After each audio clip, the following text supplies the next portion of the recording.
because I already knew what to expect. Now let's put the basic knowledge out first, okay? This isn't a Zack Snyder film. It's only sort of produced by him, it's not written by him or directed by him. So already you were going to get a different Wonder Woman. Now, who did write it? Well, Geoff Johns. Now, Geoff Johns, known for his comic books, which are great, by the way, but his TV shows and movie history are somewhat cheesy. It's very loving and very sort of Disney, nicey Marvel sort of colours and everything else. So, Zack Snyder, he gave it something fresh, something different. Now, in an interview, Patty Jenkins has already said that the first Wonder Woman movie was not her film, right? She was basically hired to sort of promote the fact that she was a woman director. Because, let's face it, we're living in a Me Too world. So this film that Patty Jenkins was was her own movie. This was hers, no studio interference whatsoever. I mean, we've just heard as well that Zack Snyder's original idea was through the Crimea War, where there is actually a picture of him, picture of Wonder Woman holding severed heads. So, but that never got shot, and it was then changed to World War I. So, what do we expect to see from this Wonder Woman 84? Well, it's, first of all, Geoff Johns, cheesy, and it's a woman directing. Now, not trying to sound sexist, but Patty Jenkins herself said that she was no fan of cutting off heads or anything like that. She felt like that wasn't Wonder Woman. And I'm thinking, what comic books have you read, Patty Jenkins? Amazon Warrior Princess here has had different incarnations. It's went through different writers that had different ideas of what the Amazon Warrior was like. And I believe when it came to something like cutting off heads, that was more or less for monsters, beasts and Cerberus and creatures from the Greek legends. I can't see them talking love. But here, let's get into the review. So, it starts off where we're seeing Themyscira, and we see the young Diana entering a race. Surprisingly, she not only is the youngest, but is the smallest to enter such a competition. And by the looks of it, it was a very dangerous competition for a young girl to behold. So it already shows that there must be something different about her compared to the other women taking part. And then as she goes along, always wanting to win, always trying to prove herself, she gets knocked off by a branch.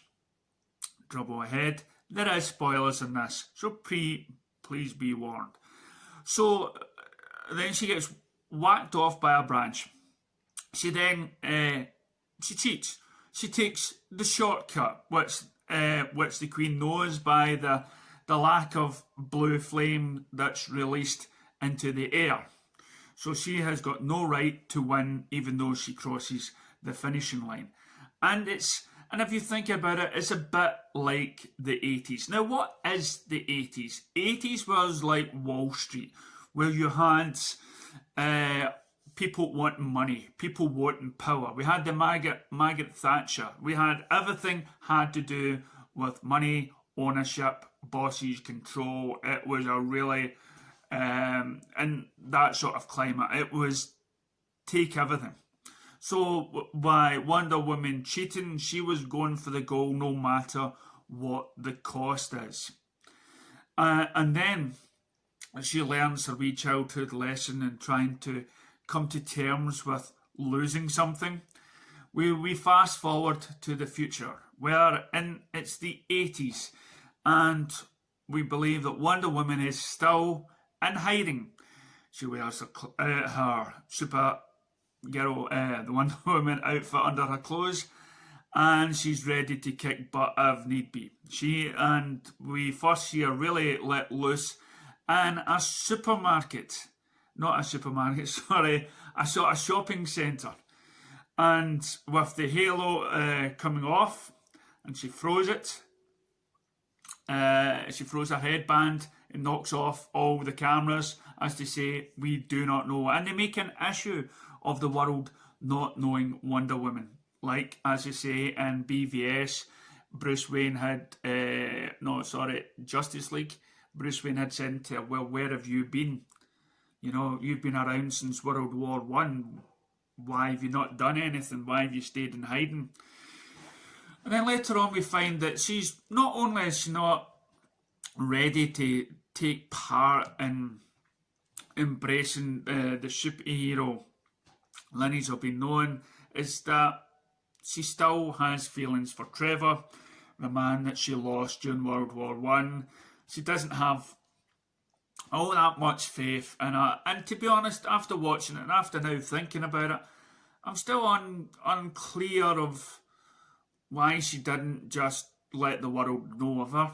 Well, maybe you can answer that in the comments. But for this time, we can be assured that she isn't ready to be known.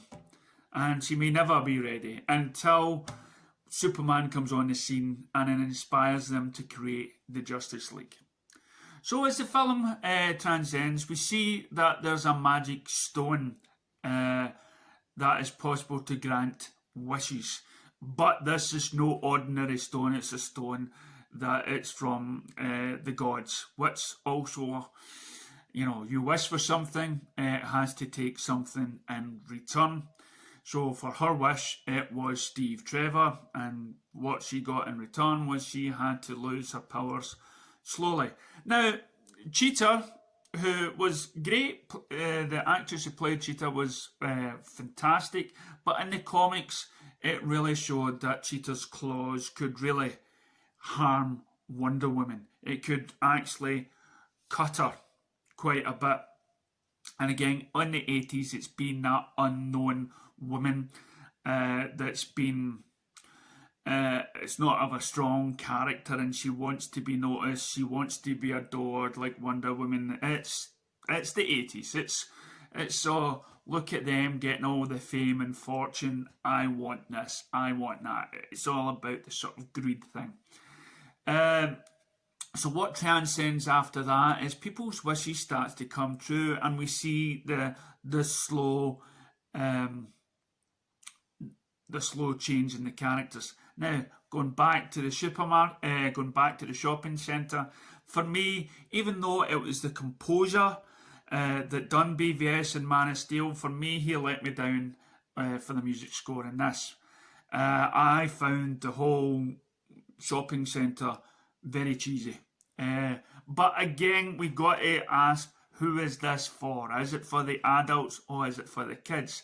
Now, if this was a Marvel film, it would probably pass or whatnot, but knowing that there's bias out there, people would still put it down. But I think from Wonder Woman, it came from Justice League and BVS and Zack Snyder's world. That's the Wonder Woman that we want. And in this, she no longer carries a sword, just the lasso. And as the film goes on, she realises that she has the ability to somehow glide through the air, not fly. And I repeat, she is not flying, she's using the wind currents. Well, she is a skinny lassie, and she's probably not much weight to her. But again, she is the daughter of Zeus and must have some sort of power. So anyway, but again, all this is homaging to the comics or the cartoons. Hence, we get the introduction to the invisible plane. The invisible plane makes its appearance, and we have the thing that probably lets this film down a little bit is there's more story than there is action. You know, and as I've said before in my other video, when you have more than one character to establish, you need more time to establish each and every one of those characters. That prolongs the film. Hence why with BVS you're trying to introduce 2 hours may not seem right. Hence the Ultimate Edition of BVS.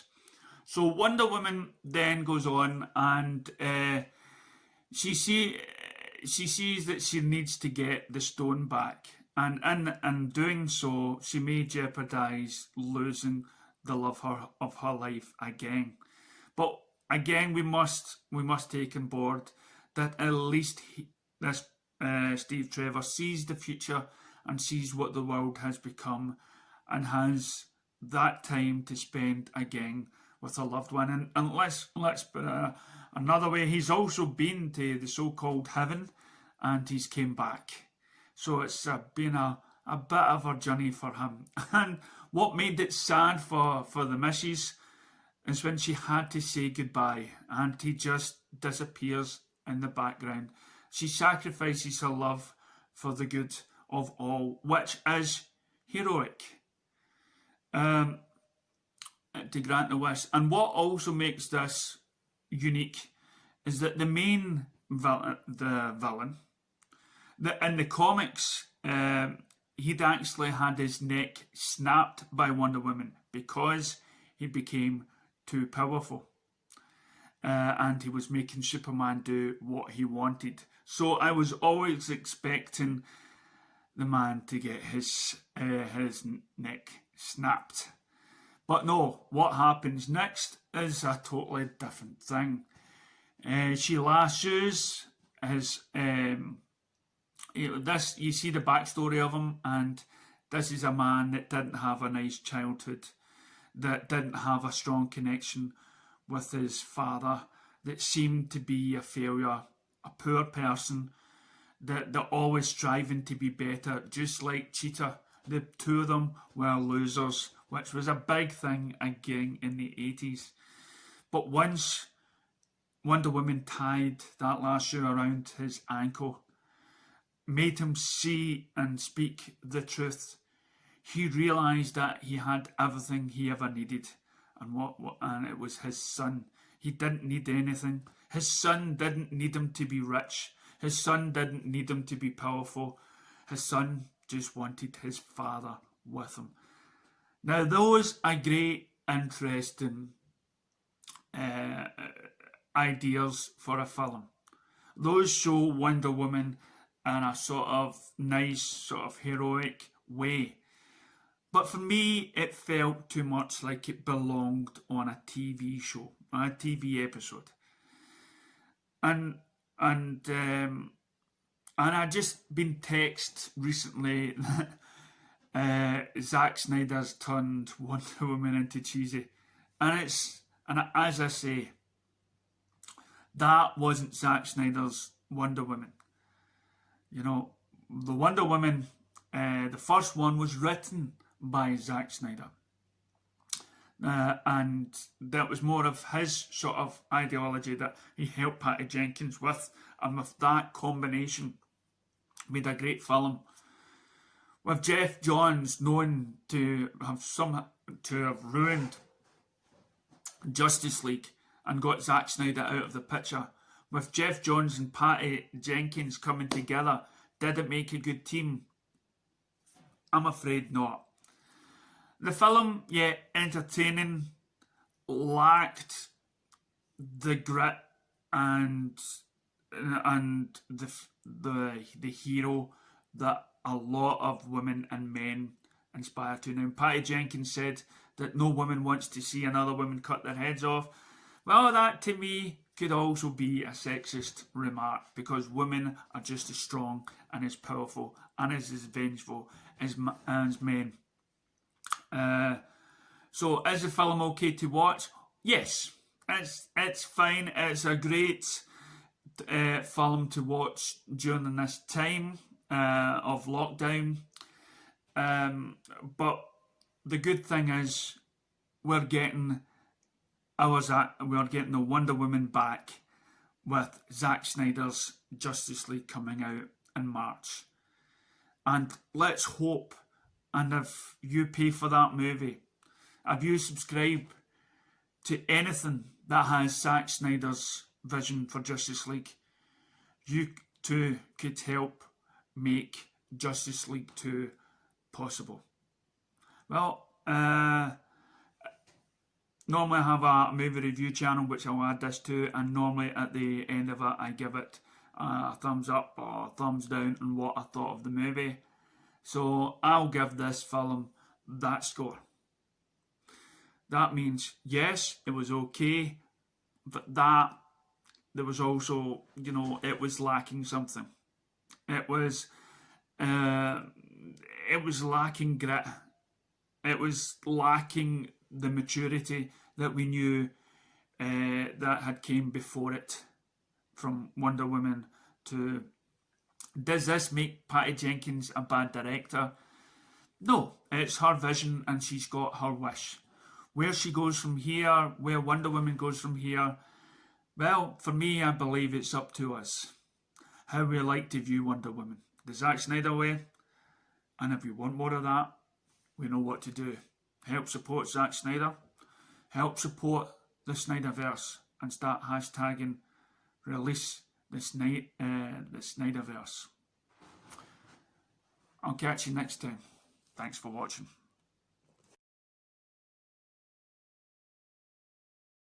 Did you spot the original Wonder Woman at the end, who is actually the first goddess that you've seen with the yellow suit? Did you spot her, Linda Carter? Catch you next time.